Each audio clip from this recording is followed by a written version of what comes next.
eto na nga po, no, Alden Richards inamin ang tunay na relasyon nila ni Kathryn Bernardo. Bago ho yan, huwag kalimutan mag-like and subscribe. Maraming salamat. Lately po mga kaibigan ay talagang na-topic natin at pinag-uusapan ngayon, no. Hanggang ngayon hindi pa rin talaga natatapos.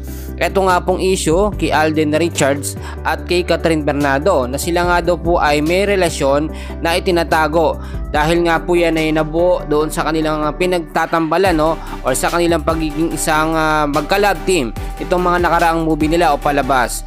And then eto nga pong si DJ Daniel Padilla ay hindi po matanggap na si Alden naliligaw nga po, no, or may interest dito kay Kathryn Bernardo. Ang nakikita kasi natin dito hanggang ngayon po, eto nga pong si Daniel Padilla ay umaasa pa rin po na muli niya makukuha ang puso itong si Kathryn Bernardo. Well mga kaibigan, siguro hindi po nag-iisip itong si Daniel Padilla. Alam naman niya na iniwan na siya nitong si Kathryn dahil nga po sa ginawa nitong panloloko sa kanya. Paulit-ulit ho yun sa loob yon ng 11 years.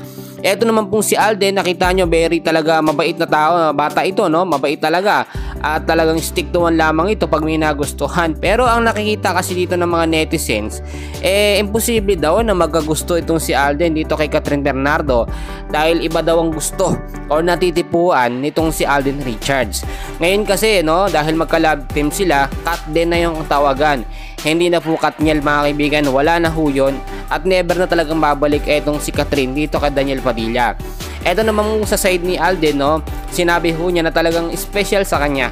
Eto nga pong si Kathryn Bernardo, pinapahalagahan niya ho etong si Kat at binibigyan pa nga ng bulaklak ng mga nakaraan, nakita nyo. Pero marami namang mga intrigera nagsasabi na yun ay palabas lamang ni Alden para pagtakpan po yung sarili niya, no? Ang tinutukoy ko, talagang yung sumalabas na balita, etong si Alden Richards nga daw po ay lalaki ang gusto.